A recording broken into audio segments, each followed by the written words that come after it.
연극하면 그냥 저한테 최초로 떠오르는 이미지는 검은 어둠이거든요. 검은 어둠의 공간, 그러니까 극장에 불 꺼진 공간. 그게 언제나 저에게는 가장 최초의 이미지인 것 같아요.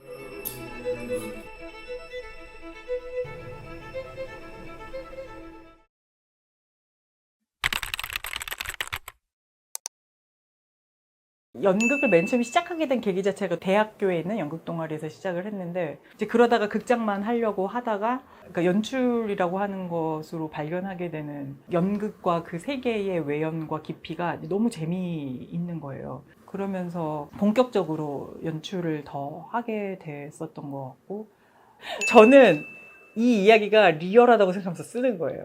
예, 저한테는 이것이 리얼리티고 이 세계의 인과관계가 이렇게 이루어져 있다고 느끼는 거예요. 서사라고 하는 것은 결국은 인과관계 논리인 셈인데, 이 세계의 원인과 결과가 어떤 식으로 연결되어 있다라고 하는 어떤 통상적인 방식이라고 하는 것이 이 세계가 얼마나 견고한지에 대해서 좀 다시금 많이 확인을 하게 되는 것 같아요.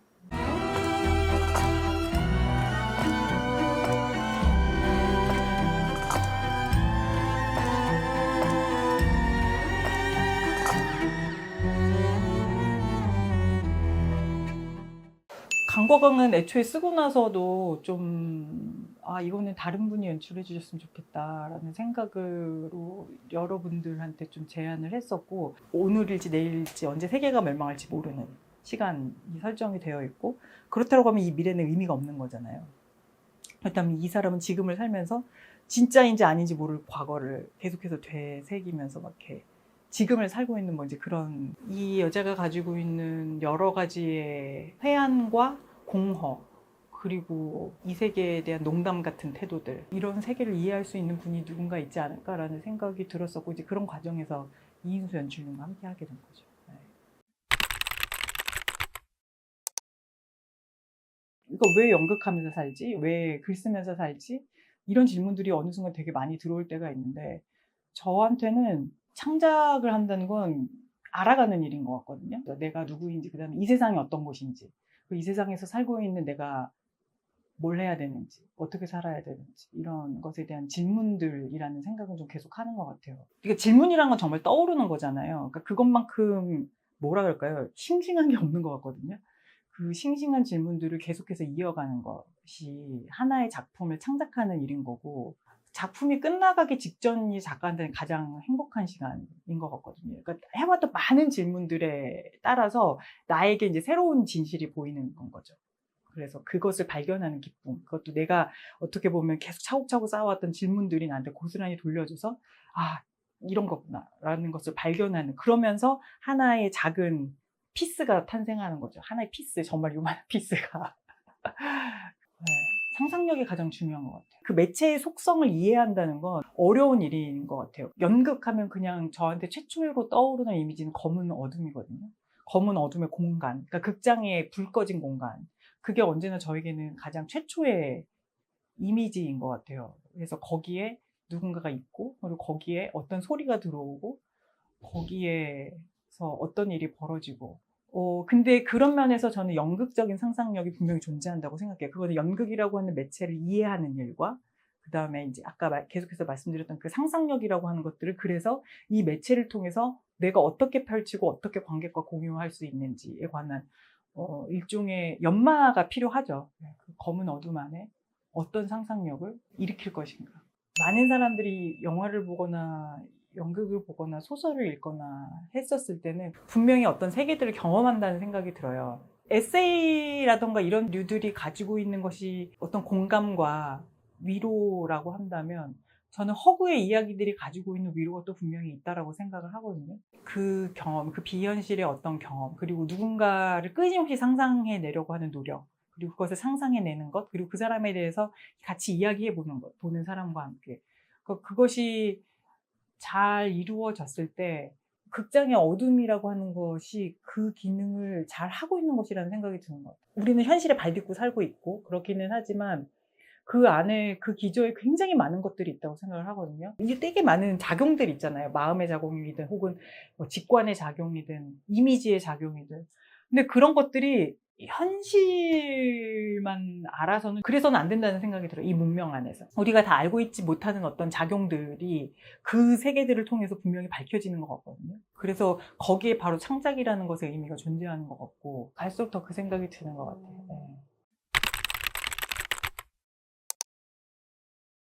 우리의 말들은 계속해서 어긋난다고 생각을 해요. 미끄러질 뿐이고 그래서 극성이라는 것이 재미있는 거라는 생각이 들어요. 연극에서의 극성이라고 하는 것이. 왜냐하면 각각의 말들인데 이 말들은 영원히 만날 수 없는 말들일 거라는 생각이 들고 우리가 소통을 한다고 믿고 있는 그 언어라고 하는 것이 사실은 가지고 있는 되게 많은 부조리성이 있다고 생각을 하는 것 같아요. 가장 익숙하다라고 생각을 했지만 우리가 얼마나 서로에게 어긋나고 있는지. 그래서 말들과 말들 사이에 깊은 행간들이 전 되게 중요하다고 생각을 하고 그 언어성이라고 하는 것이 극장에서 언제나 다시 발견되길 바라는 것 같아요. 그런 것들로 언제나 희곡을 좀 써왔었던 것 같고 저는 극작가로서의 정체성을 이제 가장 중심에 두고 있긴 하지만 또 한편으로는 되게 긴 기간 연출을 해오면서 그 제가 연출을 하는 방식에서의 어떤 발견들이 또 극작에 반영이 돼요. 매체로서의 연극에 대한 발견인데 이 언어라고 하는 것이 가지고 있는 감각이라든가 물성 이런 것들이 점점 더 중요하게 느껴지게 되더라고요. 그러니까 연출을 하다 보면 뭐 빛도 있고 오브제도 있고 뭐 공간도 있고 신체도 있죠. 신체도 너무 중요한데 그런 되게 다양한 그런 매체들에 대해서 되게 생각을 많이 하게 되는데 그 무대 위에 그 모든 매체들이 막 어떻게 막 배열되고 이러다가도 언어가 딱 한마디 들어오는 순간 정말 단단한 돌 하나가 그 위로 퍽 떨어지는 것 같은 느낌이 드는 거예요. 아, 이 언어라고 하는 것이 가지고 있는 이 물성, 혹은 언어라고 하는 것이 가지고 있는 감각, 혹은 이 언어라고 하는 것이 가진 이미지라고 하는 것이 얼마나 강력한 건지 인간에게. 그러면서 점점 더 언어가 궁금해지는 것 같아요. 도대체 뭘까? 이것을 어떻게 다루어 냈을 때 이 세계를 또 어떻게 발견을 하게 될까? 이런 궁금증이 계속 있는 것 같고 그런 생각을 하면서 다시 희곡을 쓰게 되면 언어가 또 너무 중요해지는 거예요. 언어라는 것이 저는 그만큼 되게 중요하다는 생각이 들어요. 저는 이미지가 직관이라는 말이랑 좀 닿을 수 있지 않을까요? 제가 지하철 존재론이라는 작업, 그 작업을 했었을 때 가장 초점을 맞추고 있었던 게 지하철을 이렇게 타고 가다 보면 이렇게 그냥 두 사람이 이렇게 앉아있는데 저 두 사람의 관계가 보이는 거예요. 저 둘은 모르는 사람들이구나. 똑같이 그렇게 앉아있는 어떤 사람이 서 있는 자세나 혹은 걷는 모습이라던가 앉아있는 모습이라던가 이런 것에서 저 사람이 어떤 사람인지가 보이는 거예요. 그 일종의 이미지인 거죠. 그 사람의 이미지. 그 부분에서 이제 시작을 한 거죠. 지하철 존재론은. 그러니까 이미지는 생각보다 훨씬 많은 걸 얘기하고 있거든요. 이미지들을 쫓아가다 보면 그 차이들이 계속 벌어지게 되는 거죠. 그러면서 결국에는 어떤 배우가 별다른 말 없이 어떤 연기를 했을 때 젠더와 사회적인 계층과 그 인물의 정서적인 어떤 측면들을 다 결합을 하면서 이 사회에서 익명성으로 살고 있지만 일정한 신체를 가진 골격을 가진 지하철에 존재하고 있는 누군가가 되어 보는 데까지 가볼 수가 있다는 거죠. 그러니까 결국에 이미지라고 하는 것은 낯선 틈새일 수도 있는 거예요. 발견된 낯선 틈새, 무언가 말을 하는 나한테.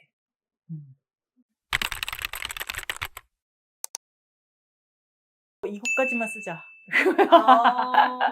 이것까지만 쓰자. 왜냐면 어떻게 살아남아야 될지, 어떻게 먹고 살아야 될지 암담해요. 너무 슬프게도 아직까지도 그래요. 근데 그래서 그런 이야기는 해요. 꼭 완성은 하라고.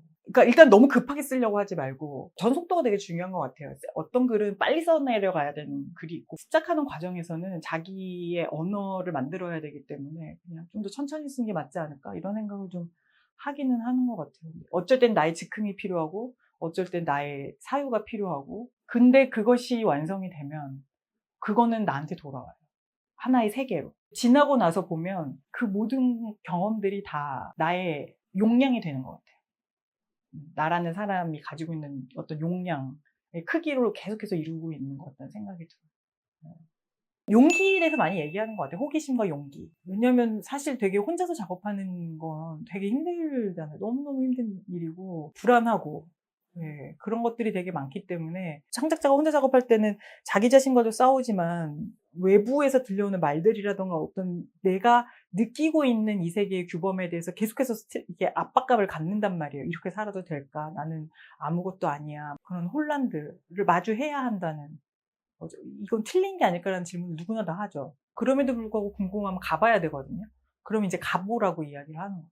근데 그런 것들이 이제 같이 이야기를 해주는 사람이 있으면 가능해지기도 하니까 그 부분에 좀 많이 중점을 두는 것 같아요. 그러니까 그 사람만이 갈 수 있는 어떤 길들을 가보도록 하는 것. 네.